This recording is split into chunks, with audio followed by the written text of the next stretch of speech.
नमस्ते छात्र छात्राओं। मेरा नाम अंकित सर है। माँ अंजनी कोचिंग सेंटर में तहे दिल से आपका स्वागत है। आज मैं पहली बार यूट्यूब चैनल पर आया हूँ। इस यूट्यूब चैनल पर आप सभी को गणित विषय के बारे में बताया जाएगा। इस गणित विषय में ही आपको पूरे बेसिक तरीके से पढ़ाया जाएगा और गणित विषय को सिलेबस के आधार पर ही पढ़ाया जाएगा।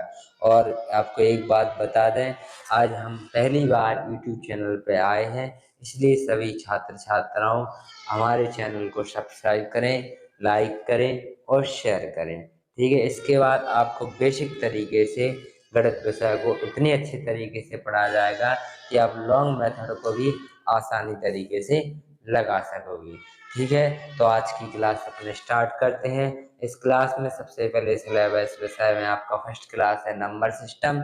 नंबर सिस्टम को इंग्लिश में बोलते हैं संख्या पद्धति। क्या बोलते हैं? संख्या पद्धति। इस संख्या पद्धति के बारे में आपको बहुत ही आसानी तरीके से, बेसिक तरीके से, जीरो लेवल से पढ़ाया जाएगा और पूरे सवालों को कॉन्सेप्ट से बताया जाएगा, जिससे आप पूरे सवालों को बहुत ही आसानी तरीके से समझ सको। ठीक है, तो आज की क्लास स्टार्ट करते हैं। Number system. इस नंबर सिस्टम में आपको पता है कि इस नंबर सिस्टम में आपको संख्या पद्धति में पहले आपको पता होना चाहिए कि संख्या क्या कहलाती है। जिसे गिनती में प्रदर्शित करते हैं वो संख्याएं कहलाती हैं। और संख्याओं को हम कई वर्गों में विभाजित कर सकते हैं। जैसे इस क्लास में आपको बताया जाएगा कि संख्याओं को कितने भागों में वर्गीकृत किया गया है। इसके बाद फिर आपको बताया जाएगा संख्या पद्धति के बारे में। ठीक है, तो आज की क्लास स्टार्ट करते हैं। हाँ, आपको देखते हैं संख्या पद्धति। संख्या पद्धति में संख्याओं का वर्गीकरण किया गया।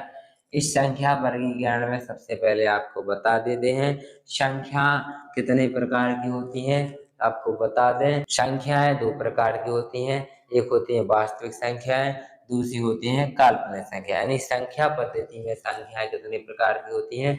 दो प्रकार की। एक होती है आपकी वास्तविक संख्याएं, दूसरी आपकी होती है काल्पनिक संख्याएं। संख्या पद्धति में नंबर सिस्टम या संख्या पद्धति में सबसे महत्वपूर्ण होता है वास्तविक संख्याओं का। ठीक है, काल्पनिक संख्याओं को इतना महत्व नहीं दिया गया क्योंकि कंपटीशन क्लासेस में सबसे ज्यादा वास्तविक संख्याओं को पूछा जाएगा और वास्तविक संख्याओं से पूछे गए प्रश्न इतने महत्वपूर्ण होते हैं, इतने महत्वपूर्ण होते हैं कि आपकी कंपटीशन क्लास में जीरो लेवल से अगर पढ़ोगे तो सारी वास्तविक संख्याएं आसानी से समझ में आ जाएंगी। इसलिए हमने आपको इस चैनल पर जितनी भी संख्याएं हैं, इन संख्याओं को बेसिक तरीके से पढ़ाने के लिए बताया गया है। तो सबसे पहले आपको बता दें कि वास्तविक संख्याएं कितने प्रकार की होती हैं और काल्पनिक संख्याएं कितनी प्रकार की होती हैं। तो सबसे पहले अभी आपने पढ़ा है कि संख्याएं कितने प्रकार की होती हैं। तो संख्याएं कितने प्रकार की होती हैं? दो प्रकार की। एक होती है वास्तविक संख्या, एक दूसरी होती है काल्पनिक संख्या। हम आपको बता दें वास्तविक संख्या क्या कहलाती है। वास्तविक संख्या वे संख्याएं जिनको संख्या रेखा पर प्रदर्शित किया जा सकता है, वास्तविक संख्या कहलाती हैं। संख्या रेखा पर प्रदर्शित किया जा सके उसे क्या कहते हैं? वास्तविक संख्या कहलाती हैं। जैसे √5, 7/4, 1/2, 0, 1, 0.5, पाई आदि ये सब संख्याएं क्या कहलाती हैं? वास्तविक संख्याएं कहलाती हैं। ठीक है, इसके बाद आपको बता दें दूसरी है काल्पनिक संख्या। काल्पनिक संख्या वे संख्या है जिनको संख्या रेखा पर प्रदर्शित नहीं किया जा सकता। काल्पनिक संख्या वे कहलाती हैं जिसे संख्या रेखा पर प्रदर्शित नहीं किया जा सकता, वो क्या कहलाती हैं? काल्पनिक संख्याएं कहलाती हैं। ठीक है, समझ में आया? संख्या पद्धति में संख्याओं के वर्गीकरण के आधार पर संख्या कितने प्रकार की होती हैं? दो प्रकार की होती हैं। एक आपकी होती है वास्तविक संख्या, दूसरी आपकी काल्पनिक संख्या। वास्तविक संख्या वे संख्या है जिनको संख्या रेखा पर प्रदर्शित किया जा सकता है। जैसे √5, 1/2, 7/4, 0, 1, 0.5, ये सभी संख्याएं वास्तविक संख्याएं कहलाती हैं। काल्पनिक संख्या और भी वास्तविक संख्या लिख सकते हैं, 15, 14, 16 जितनी भी लिखना, वे सब संख्याएं क्या कहलाती हैं? वास्तविक संख्या कहलाती हैं।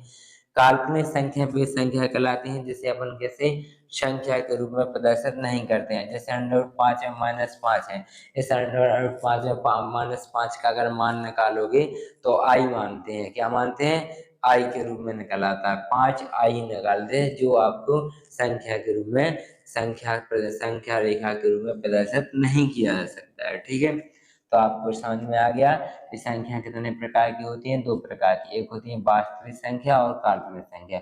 अब हम आपको बताते हैं वास्तविक संख्या के बारे में, क्योंकि हमने आपको बताया है कि काल्पनिक संख्या को नंबर सिस्टम पर ज्यादा क्वेश्चन नहीं, मतलब महत्वपूर्ण, इतना महत्वपूर्ण नहीं माना गया है। काल्पनिक संख्या के अंतर्गत कोई भी क्वेश्चन नहीं पूछे जा सकते हैं। सबसे इम्पोर्टेंट है तो वास्तविक संख्या है। ठीक है, तो अब वास्तविक संख्याओं के बारे में बताते हैं कि वास्तविक संख्या कितने प्रकार की होती है। तो ये आ गया आपका वास्तविक संख्या। ठीक है, वास्तविक संख्याएं भी कितने प्रकार की होती हैं, दो प्रकार की। ठीक है, जितनी भी संख्याएं होती हैं लगभग लगभग सब दो प्रकार की होती हैं। मतलब अगर वास्तविक संख्याओं को पूछे तो ये भी दो प्रकार की होती हैं, परिमेय संख्याओं को पूछे तो ये भी दो प्रकार की होती हैं, और अपरिमेय संख्याओं को पूछे तो ये भी दो प्रकार की होते हैं। अपरिमेय संख्या में जैसे आता है एक अंडर वाला, एक आता हो दशमलव वाला। जो आपने पढ़ी है वे संख्या सब क्या कहलाती हैं, अपरिमेय संख्या। और दशमलव वाली संख्या वे कहलाती हैं जिसका भाग देते रहो देते रहो देते रहो, वो समाप्त ना हो, वो कहलाती है अपरिमेय संख्या। तो अभी आपको बताते हैं परिमेय संख्या क्या कहलाती हैं। बेपरिमेय संख्या जिनको P/Q के रूप में, किसके रूप में, P/Q के रूप में व्यक्त किया जाए वो कहलाता है परिमेय संख्या कहलाता है। अब अपरिमेय संख्या क्या कहलाती है, वे संख्या जिनको P/Q के रूप में व्यक्त नहीं किया जाता है वो अपरिमेय संख्या कहलाती है। अभी हमने आपको बताया था कि परिमेय संख्या भी दो प्रकार की होती हैं और अपरिमेय संख्या भी दो प्रकार की होती हैं। तो अभी हम आपको आगे बताएंगे कि परिमेय संख्या भी कौन कौन सी हैं जो दो प्रकार की होती हैं, और अपरिमेय संख्या हम आपको बता दें कि कौन कौन सी होती हैं जो दो प्रकार की होती हैं। तो परिमेय संख्या की परिभाषा वे संख्याएं जिनको P/Q के रूप में व्यक्त किया जाता है, वे संख्याएं जिनको P/Q के रूप में व्यक्त किया जाता है परिमेय संख्या कहलाती हैं। और अपरिमेय संख्या वे संख्याएं जिनको P/Q के रूप में व्यक्त नहीं किया जाता है, P/Q के रूप में व्यक्त नहीं किया जाता है, और या √x में प्रदर्शित किया जाता है, इसका कोई वर्गमूल नहीं होता है, वो अपरिमेय संख्याएं कहलाती हैं। ठीक है, जैसे √2 का पूर्ण वर्गमूल होता है, जिसका पूर्ण वर्गमूल हो, मतलब जिस संख्याओं का पूर्ण वर्गमूल ना हो वो अपरिमेय संख्या कहलाती हैं। और वे भी संख्याएं जैसे P/Q के रूप में जो व्यक्त नहीं हो रही वो क्या कहलाती हैं, अपरिमेय संख्या। और P/Q के रूप में कौन सी व्यक्त नहीं होती, जैसे हमने यहाँ पर लिख दिया कोई भी ऐसी संख्या जो भाग देने पर क्या करें, समाप्त नहीं हो, वह संख्या भाग देते चलो देते जाओ समाप्त ना हो, वो कहलाती हैं अपरिमेय संख्या। ऐसे ही √2, √3, √5, √7 भी क्या कहलाती हैं, अपरिमेय संख्या कहलाती हैं। चलिए आपको हमने बता दिया है कि वास्तविक संख्या कितने प्रकार की होती है, दो प्रकार की, एक होती है आपकी परिमेय संख्या, दूसरी अपरिमेय संख्या। परिमेय संख्या को P/Q के रूप में व्यक्त किया जाता है और अपरिमेय संख्या को P/Q के रूप में व्यक्त नहीं किया जाता है। ठीक है, चले आगे देखें। अब परिमेय संख्या भी कई प्रकार की, परिमेय संख्या भी दो प्रकार की होती है। परिमेय संख्या दो प्रकार की कौन सी होती है, एक होती है पूर्णांक और दूसरी होती है भिन्न। परिमेय संख्या को किसके रूप में लिख सकते हैं, P/Q के रूप में। किसके रूप में लिख सकते हैं, P/Q के रूप में। तो P/Q के रूप में परिमेय संख्या लिख सकते हैं, तो पूर्णांक की संख्या को भी अपन P/Q के रूप में लिख सकते हैं और भिन्नों को भी अपन P/Q के रूप में लिख सकते हैं। अब आपको बता दें पूर्णांक संख्या क्या कहलाती है, वे संख्याएं जिसमें शून्य और प्राकृतिक संख्याओं के साथ साथ ऋणात्मक संख्याओं को भी सम्मिलित किया जाए। ठीक है, वे संख्याएं जिसमें शून्य और प्राकृतिक संख्याओं के साथ साथ ऋणात्मक संख्याएं भी सम्मिलित की जाए वो पूर्णांक संख्याएं कहलाती हैं। और एक चीज और बता रहा आपको, पूर्णांक संख्या को एक बात बताते हैं आपको, पूर्णांक संख्या होती है जो यहाँ देखो, जो पूर्णांक संख्या होती है, पूर्णांक है ना, उसे हमेशा संख्या रेखा पर प्रदर्शित करते हैं। किस पर करते हैं?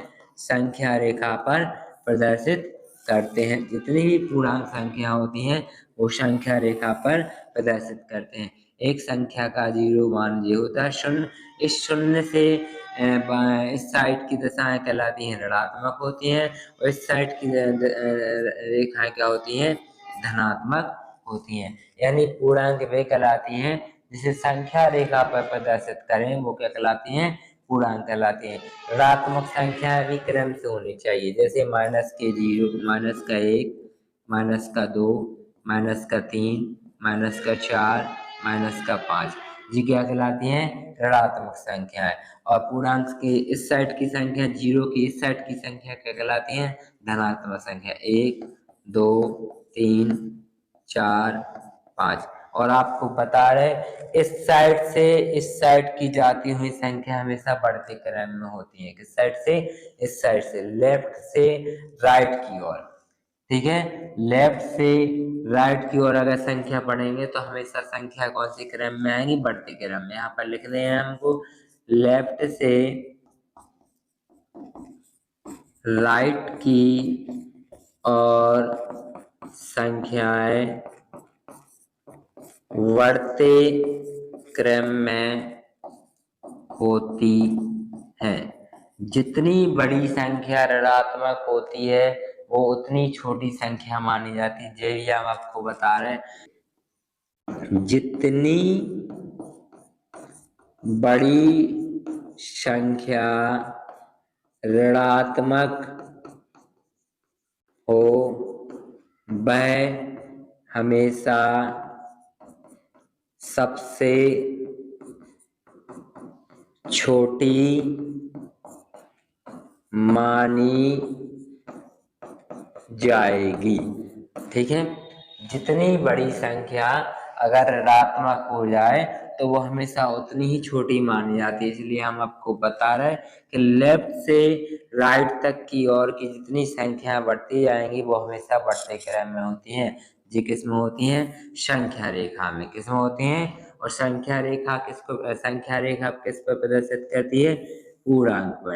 यानी पूर्णांक पर कौन सी रेखा प्रदर्शित करती है? संख्या रेखा प्रदर्शित करती है। ठीक है, समझ में आ गया? अब आ जाइए भिन्न पर। तो भिन्न क्या कहलाती हैं? जिसे न्यूनतम पदों में, सरल से सरल पदों में व्यक्त किया जाए। जैसे आपका यहाँ पर लिखा 24/15, इसको अपन सरल से सरल रूप में, ये भी तो भिन्न है ना। अब देखो, इसको सरल से सरल रूप पदों में व्यक्त करना है। जैसे ये काटेगा तो कैसे काटेगा? पर 3 से। 3 8 24 और 3 5 15, 8/5। ये किसके रूप में हो गई? भिन्न के रूप में। एक चीज वो बता रहे, यानी अर्थात जो अंश और हर के रूप में व्यक्त करे।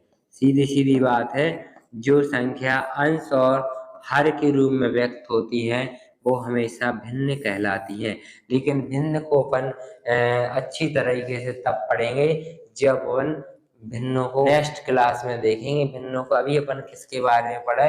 संख्या पद्धति के बारे में। जो संख्या पद्धति में प्रश्न पूछे जाते हैं, जो महत्वपूर्ण होते हैं, उन्हीं के बारे में बना इस वीडियो में समझाया जाएगा।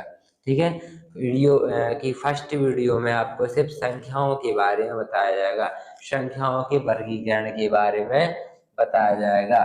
फिर दूसरी आपका बताया जाएगा इकाइयाँ। इस वीडियो में आपको सिर्फ इसे बता रहे हैं कि संख्या पद्धति में आपको बताया है संख्याओं का वर्गीकरण और इकाई के अंक के बारे में बताया जा रहा है। तो सबसे पहले आपको बताया जा रहा है कि संख्या का वर्गीकरण। तो संख्याओं का वर्गीकरण में हमने बताया था संख्या कितने प्रकार की होती है। संख्या 2 प्रकार की होती है, वास्तविक संख्या और काल्पनिक संख्या। ठीक है, समझ में आ गया? एक संख्याओं का वर्गीकरण और इकाई के अंक के बारे में पढ़ेंगे। इकाई के अंक के बारे में बहुत ही सरल तरीके से आपको बताया जाएगा, बहुत ही सरल तरीके से।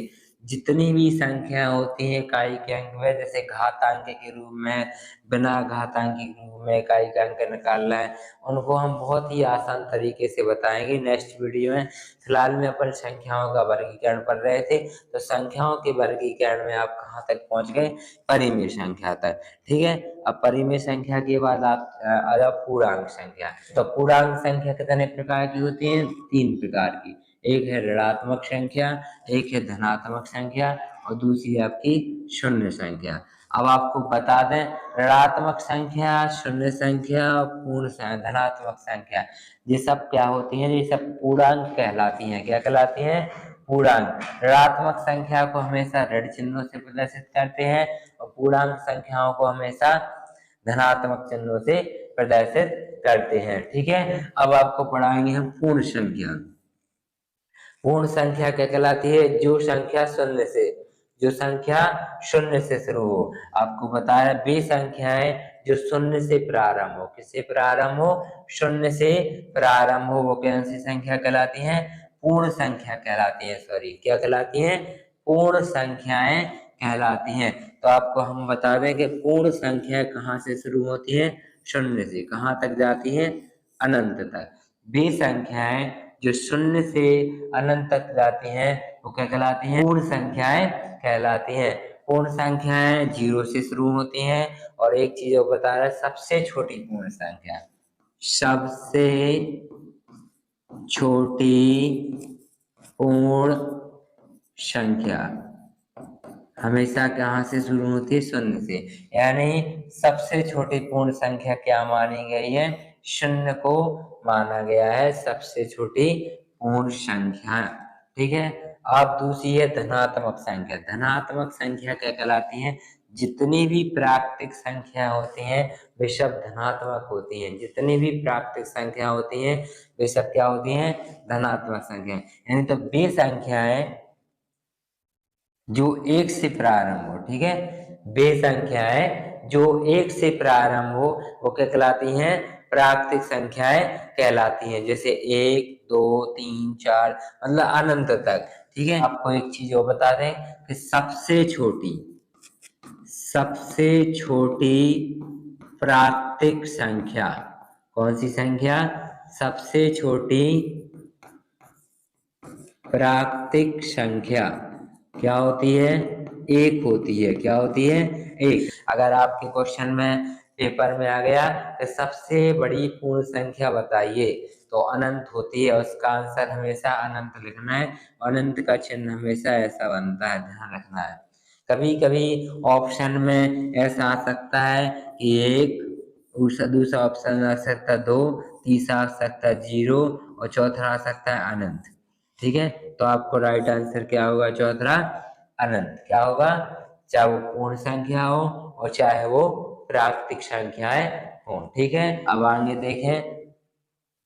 पूर्ण संख्या हो गया और आपका प्राकृतिक संख्या हो गया।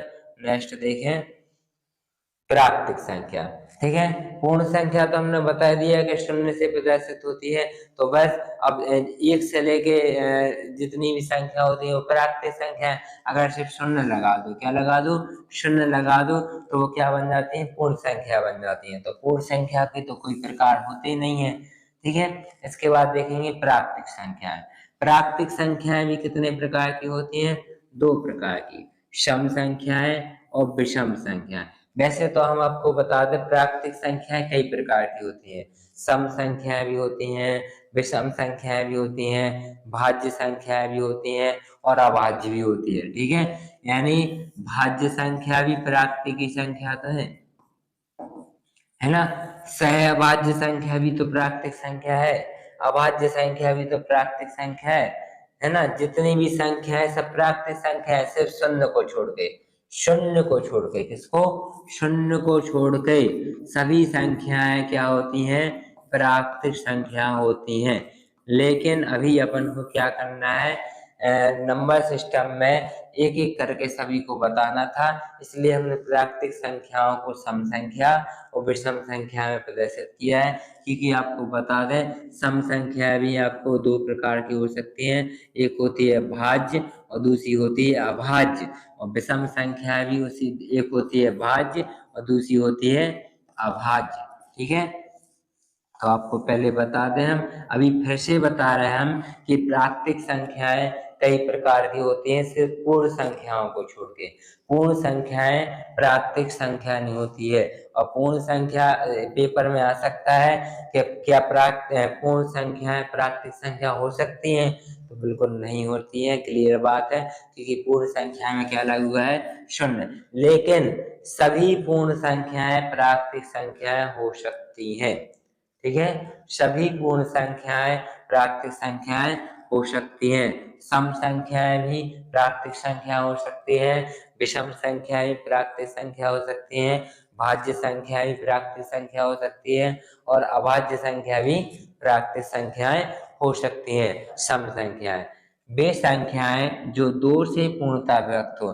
कोई भी ऐसी संख्या ले लो, कोई भी प्राकृतिक संख्या ले लो, कोई भी प्राकृतिक संख्या ले लो, वो किससे प्राप्त होना चाहिए, दो से पूर्णता। जो संख्या दो से पूरी पूरी भाग चला जाए, शेषफल शून्य बचे, वो क्या कहलाती हैं, सम संख्याएं कहलाती हैं। और विषम संख्या क्या कहलाती हैं, वे संख्याएं जो दो से पूर्णता व्यक्त ना हो, यानी वे संख्याएं जो जिसमें दो का भाग देने पर, किसका भाग देने पर, दो का भाग देने पर, यानी जिसमें दो का भाग देने पर अगर शेषफल क्या बचे, कुछ शेषफल बचे, क्या बचे, कुछ शेषफल बचे, यानी दो का भाग देने पर अगर कुछ शेषफल बचे, तो वो हमेशा क्या कहलाती हैं, विषम संख्याएं कहलाती हैं। ठीक है, तो सम संख्या हमेशा कहाँ से शुरू होती हैं, दो से। दो, चार, 6, 8, 10 यानी अनंत तक क्या होती हैं, सम संख्याएं। और विषम संख्या कहाँ से शुरू होती हैं, एक से। एक, दो, तीन, चार। अगर उन्होंने कह दिया ऑप्शन में सबसे छोटी सम संख्या बताइए, तो सबसे छोटी सम संख्या क्या हुई, दो हुई। और सबसे छोटी विषम संख्या क्या हुई, एक हुई। क्या हुई, एक हुई। ये क्वेश्चन आपसे पूछा जा सकता है। हमें भाज्य और अभाज्य संख्याओं को विषम में विभाजित करना है और सम में विभाजित करना था, इसलिए हमने प्राकृतिक संख्याओं को दो भागों में बताया है। ठीक है, समझ में आया। अगर वरना आप लोग कहोगे सर प्राकृतिक संख्या है तो भाज्य भी कहलाती है, अभाज्य भी, बिल्कुल कहलाती हैं। प्राकृतिक संख्याएं से पूर्ण संख्या को छोड़कर सभी संख्याएं क्या कहलाती हैं, भाज्य भी कहलाती हैं, अभाज्य भी कहलाती हैं, सम संख्या भी कहलाती हैं और सम संख्या भी कहलाती हैं। ये सभी संख्याएं क्या कहलाती हैं, प्राकृतिक संख्याएं कहलाती हैं। नेक्स्ट देखें, तो अभी हमने बताया था ना, सम संख्या हो चाहे विषम संख्या हो, ठीक है, ये हमेशा कितने प्रकार की होती हैं, दो प्रकार की, एक भाज्य संख्या और अभाज्य संख्याओं। लेकिन अपन सम संख्याओं का वर्णन भी करेंगे, विषम का अलग करेंगे, क्योंकि सम संख्याएं की जो भाज्य भाज्य संख्या है वो अलग होती हैं, और विषम संख्या की जो भाज्य भाज्य संख्या है वो अलग होती है, इसलिए हमने इसको अलग अलग बताया है। हम चाहते तो यहीं पे लिख देते विषम संख्या और सम संख्या, क्योंकि दोनों के प्रकार एक ही हैं, भाज्य भी है और अभाज्य भी है। लेकिन आपने छोटी क्लासों में ये अलग अलग नहीं पढ़े होंगे, सिर्फ आपने प्राकृतिक संख्याओं में पढ़े होंगे सभी संख्या, सम संख्या, विषम संख्या, भाज्य संख्या, अभाज्य संख्या। लेकिन हम आपको अभी इसलिए पढ़ा रहे हैं क्योंकि नंबर सिस्टम में सबसे महत्वपूर्ण यही है, सम संख्या विषम संख्याओं को अलग अलग भागों में बांटना। अगर अलग अलग भागों में सम संख्याओं विषम संख्याओं को नहीं बांटेंगे ना, तो आपको नंबर सिस्टम यानी संख्या पद्धति के बारे में पता नहीं चलेगा। तो आपको बता दें, भाज्य संख्या वे क्या कहलाती हैं, जो स्वयं के अतिरिक्त दूसरी संख्या से पूर्णता व्यक्त हो, जैसे 4, 6, 8, 10, 12। अब यहाँ पर देखना 9 की नहीं लिखा अपन ने, 9 इसलिए नहीं लिखा है कि 9 क्या है, विषम संख्या है। क्या है, विषम संख्या। अब समझ में आया, 9 भी एक भाज्य संख्या है, लेकिन 9 हमने यहाँ पर क्यों नहीं लिखा, क्योंकि ये विषम संख्या है। कौन सी संख्या है, विषम। और हम आपसे अभी कौन सी संख्या के बारे में बता रहे हैं, सम संख्या के बारे में। किसके बारे में बता रहे हैं, सम। अब समझ में आया, इसलिए हमने यहाँ पर क्या नहीं लिखा, 9 नहीं लिखा है। 4, 6, 8, 10, 12, 14, 16 ये सभी क्या है, सम संख्या है। लेकिन ये सभी सम संख्या कौन सी है, भाज्य है। क्या है, ये सभी संख्या क्या है, भाज्य है। क्या है, भाज्य। अब अभाज्य संख्या वे संख्या जो स्वयं से पूर्णतः व्यक्त हो, सिर्फ अकेले स्वयं से व्यक्त होती है, वो अभाज्य संख्या कहलाती है। लेकिन वे कैसी होनी चाहिए, सम होनी चाहिए। तो दो क्या है, सम संख्या है। ये हमेशा स्वयं से भी करती है, ये अभाज्य भी है और सम भी है, ये सम भी है और अभाज्य भी है। ठीक है, समझ में आ गया। नेक्स्ट देखें, विषम संख्या। अभी हमने बताया ना सम और विषम, सम और विषम की प्रकार दोनों एक ही है, विभाजित अलग अलग इसलिए कर दिए क्योंकि जो कुछ सम संख्या है वो अभाज्य हैं और कुछ सम संख्या है वो सॉरी भाज्य हैं। तो देखो, भाज्य संख्या हमने परिभाषा दी है, वे संख्या है जो स्वयं के अतिरिक्त, वे संख्या है जो स्वयं के अतिरिक्त दूसरी संख्या से व्यक्त हो, वो क्या कहलाती है, भाज्य संख्या है। और भाज्य संख्या वे कहलाती हैं जो स्वयं से पूर्णतः व्यक्त हो, अभाज्य संख्या। लेकिन ध्यान से देखना, इसमें अपन को विषम संख्या देखना है। कौन सी देखना है, विषम, विषम भाज्य देखना है। और विषम कौन सी देखना है, अभाज्य देखना है। तो देखो 9 12 सॉरी 9 15 21, ये सब क्या है, आपकी भाज्य संख्या है। इसके बीच में आपको बता दें 14 भी एक भाज्य है, लेकिन ये क्या है, सम है। इसके बीच में बता दें आपको 18 भी एक भाज्य है, एक और 16 भी एक भाज्य है, एक 20 भी एक भाज्य है, लेकिन ये क्या है, सम है। क्या है, सम। 18 16 20 क्या है, सम है ना। इसलिए हमने यहाँ पर सम संख्या को विषम संख्याओं को अलग किया है। ठीक है, अभाज्य संख्याएं वे संख्याएं जो स्वयं से पूर्णतः व्यक्त हो, वो क्या कहलाती हैं, अभाज्य संख्याएं कहलाती है। जैसे 3 5 7 11 और 13, ये क्या है, अभाज्य संख्या है। लेकिन ये कौन सी संख्या है, विषम संख्या है। क्या है, विषम संख्याएं भी हैं। ठीक है, 3 विषम संख्या है, 5 भी है, 7, लेकिन ये क्या है, ये जो स्वयं से व्यक्त होती है। किससे व्यक्त होती है, स्वयं से व्यक्ति। तो आज आपने संख्याओं का वर्गीकरण बहुत अच्छी तरह से समझ लिया होगा। संख्या में अगर आपने बहुत अच्छे से समझ लिया होगा तो आपके बेसिक जितने भी ऑब्जेक्टिव प्रश्न महत्वपूर्ण होंगे जो आज हम आपको पढ़ाने जा रहे हैं। फिलहाल में अभी आज हम आपको सिर्फ थोड़े ही ऑब्जेक्ट पढ़ाने जा रहे हैं, क्योंकि आज हमने आपको सभी संख्याओं की परिभाषाओं को इतनी आसानी तरीके से समझा दिया कि आप लोग को समझ में आ गया होगा। अगर छात्र छात्राओं को जी अगर संख्याएं समझ में ना आई हो तो आप कमेंट में हमें कर सकते हैं, या हमारे व्हाट्सएप नंबर पे आप शेयर कर सकते हैं, बता सकते हैं कि आपको ये संख्या कहाँ समझ में नहीं आए। ठीक है, समझ लिया। तो हमने वैसे बता दिया आपका संख्याओं का वर्गीकरण। अब इसी संख्याओं के वर्गीकरण के आधार पर कुछ ऑब्जेक्ट हो जाए जो आपके लिए सबसे आपका टेस्ट हो जाएगा कि आपने कितना समझा। ठीक है, पहला क्वेश्चन, 2 अंकों की सबसे छोटी अभाज्य संख्या है। आपको बताना है कि 2 अंकों की सबसे छोटी अभाज्य संख्या है। कौन सी है 2 अंकों की सबसे अभाज्य संख्या, तो आपको बताना है। तो हम लोग अभी हमने बताया था अभाज्य संख्या के बारे में। किसके बारे में बताया था, अभाज्य। अभाज्य संख्या कितने प्रकार की होती है, 2 प्रकार की। ये भी लिख सकते हैं अपन, अभाज्य संख्या कौन सी होती है, एक होती है सम, एक होती है विषम, ये हमने अभी बताया था। और भाज्य संख्या भी दो होती हैं, एक होती है सम और एक होती है विषम। ठीक है, ये भी होती हैं भाज्य भाज्य। तो अभी आप सबसे 2 अंक की पूछा है, तो बाकी देखो ऑप्शन में तो हमको बता रहे हैं कि 12 भी आपकी 2 अंक की संख्या है, 11 भी आपकी 2 अंक की संख्या है, और 10 भी 2 अंक की संख्या है, और 17 भी है। लेकिन वे क्या कह रहे हैं, अभाज्य संख्या। तो अभाज्य संख्या कौन कौन सी है, एक तो आपकी अभाज्य संख्या 11 है और दूसरी आपकी अभाज्य संख्या 17 है। आप लेकिन वो क्या कह रहे हैं, सबसे छोटी। क्या पूछा है वे, सबसे छोटी। तो सबसे छोटी संख्या क्या हुई, ये है सबसे छोटी कौन सी है, 11। क्या है, 11। तो राइट आंसर आपका क्या होगा, 11 आपका राइट आंसर होगा। ठीक है, ये अगर आप बेसिक नहीं पढ़ाएंगे तो हाई लेवल वाले जितने भी क्वेश्चन है वो आपको बेसिक नहीं लगेंगे, लॉन्ग ही समझोगे हमेशा। दूसरा क्वेश्चन क्या रखा, निम्न में से किसमें परिमेय संख्या वर्गमूल है। तो सबसे पहले आपको बता दें कि परिमेय संख्या क्या कहलाती है, जिसे आप p बटे q के रूप में व्यक्त करें या पूर्ण वर्ग हो, क्या हो, पूर्ण वर्ग, ठीक है, या वो क्या हो, पूर्ण वर्ग हो या p बटे q के रूप में व्यक्त हो, वो हमेशा परिमेय संख्या कहलाती हैं। और पूर्ण वर्ग कैसे होती हैं हम आपको वो बता दें। जैसे आप अभी फिलहाल में इस क्वेश्चन में आपको बता दें कि पूर्ण वर्ग हमेशा वे कहलाते हैं जिसमें हमेशा दो दो के जोड़ा बन के बाहर निकल आए, वो कहलाती हैं। लेकिन दशमलव में पूर्ण वर्ग कैसे निकालोगे,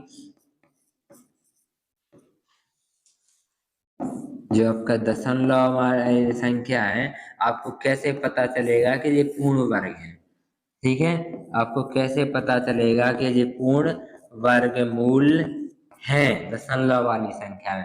आपकी चारों संख्या दशमलव में है, 0.4 भी दशमलव में है, 0.09 भी दशमलव में है, 1.6 भी दशमलव में है, 0.025 भी दशमलव में है।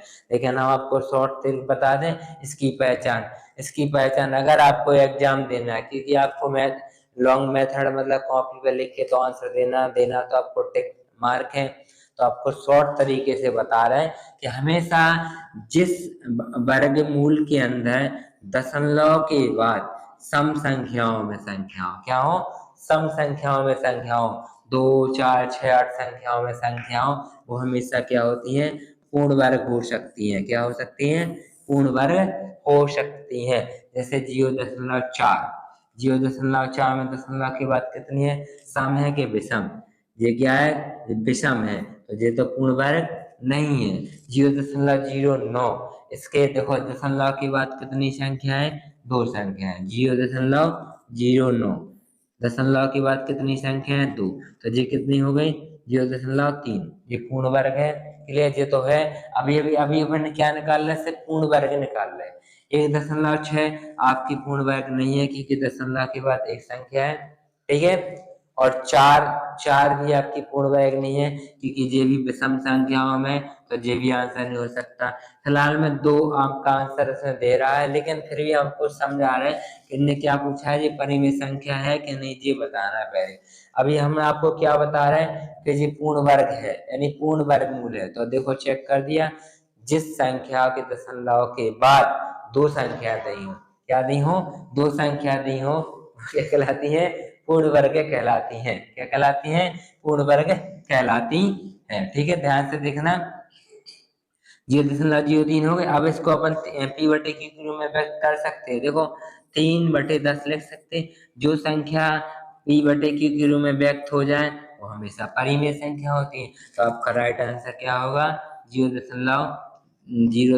कितना, 0.9 आपका राइट आंसर हो जाए, ठीक है। नेक्स्ट क्वेश्चन ये पूरे पे चढ़ा है, आपको बता दें √64/625 एक अपरिमेय संख्या है। तो हमने अभी इसके पहले एक क्वेश्चन दिया था कि नहीं दिया था, कि आपको ये बताना है कि कौन सी संख्या है, हमें आपको पूर्ण वर्ग का पता लगाना है, जैसे 64 लिखा हो 625, तो सबसे पहले आपको कम से कम 30 तक वर्ग आना चाहिए, जिसको बेसिक तरीके से पढ़ना है तो कहाँ तक, 30 तक वर्ग आना चाहिए।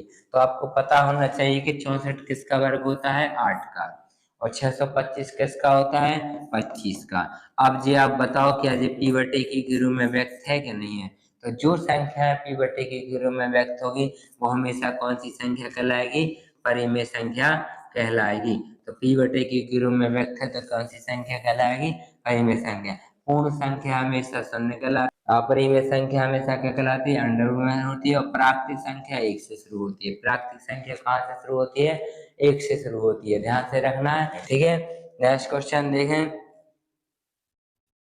निम्न में से कौन सी एक अपरिमेय संख्या, तो हमने बताया है जिसे p बटे q के रूप में व्यक्त ना करें, जिसे p बटे q के रूप में व्यक्त ना करें वो कहलाती है अपरिमेय संख्या, क्या कहलाती है, अपरिमेय संख्या। निम्न में से कौन सी एक अपरिमेय संख्या है जिसे p बटे के रूप में व्यक्त ना करें या वो पूर्ण वर्ग ना हो, क्या नहीं हो, पूर्ण वर्ग ना हो, वो हमेशा क्या कहलाती है, अपरिमेय संख्याएं कहलाती हैं। तो ऑप्शन के आधार पर देखेंगे, जो लिखा है आपका पूरे पे 25 का वर्गमूल होता है 5, 225 का कितना होता है 15। तो ये पी बटे क्यू के रूप में व्यक्त हो रहा है। तो ये तो पूर्ण वर्ग है। परिमेय संख्या है। ये कौन सी संख्या है? परिमेय संख्या। 49 का वर्गमूल कितना होता है 7। 121 का कितना होता है 11। तो ये भी आपका पी बटे क्यू के रूप में व्यक्त है। तो ये क्या है? परिमेय संख्या। क्या है? परिमेय संख्या। ठीक है। इसके बाद 49, लेकिन ये 49 से बेसी पे चढ़ा है। तो 49 का वर्ग कितना होता है 7 और नीचे होता है 7। ये भी आपका पी बटे क्यू के रूप में व्यक्त है। ये भी क्या कहलाती है? परिमेय संख्या। अब यहाँ पर देखो जे पूरे पे वर्ग चढ़ा है 125। 125 का वर्गमूल होता है 5√5 और 25 का कितना होता है 5। 5 से 5 कट जाएंगे तो क्या बचेगा? √5। हमने बताया जो पूर्ण वर्ग नहीं होता है वो क्या कहलाती है? अपरिमेय संख्या कहलाती है। वह संख्या जो पूर्ण वर्ग ना हो यानी अंडरवुड में व्यक्त हो वो हमेशा क्या कहलाती है? अपरिमेय संख्या कहलाती है। तो आपने देखा है यहाँ पर 25/225 जो संख्या लिखी है वो परिमेय संख्या है। 49/121 लिखी है वो भी पी बटे के रूप में व्यक्त हो रही है तो वो भी परिमेय संख्या है। 49/7 जो आपकी पी बटे के रूप में व्यक्त कर दी हमने तो वो भी क्या है? परिमेय संख्या। लेकिन 125/25 क्या है? अपरिमेय संख्या इसलिए है क्योंकि 125 कभी पूर्ण वर्ग होती नहीं है। ये हमेशा 125 किसका जी घन होता है। 125 क्या होता है? घन होता है, वर्ग नहीं होता है। 125 किसका घन होता है? 5 का। लेकिन अपन को क्या चाहिए? अपन को देखना है जी सभी वर्गमूल में दिया है। किस में दिया है? वर्गमूल। तो आज का आंसर क्या है? √5 एक अपरिमेय संख्या है। ठीक है। चौथा क्वेश्चन आपका राइट आंसर। √5 एक अपरिमेय संख्या है। ठीक है। Next question. आपको बता दें संख्या 22,909,301 यानी 2,29,301 में अंक 9 के स्थानीय मान और जातीय मान का बीच का अंतर ज्ञात कीजिए। तो स्थानीय मान हम आपको बता दें जिस अंक का स्थानीय मान पूछे उसी का स्थानीय मान आपको ज्ञात करना पड़ता है। तो 9 का स्थानीय मान कितना होगा? 9,000। कितना होता है?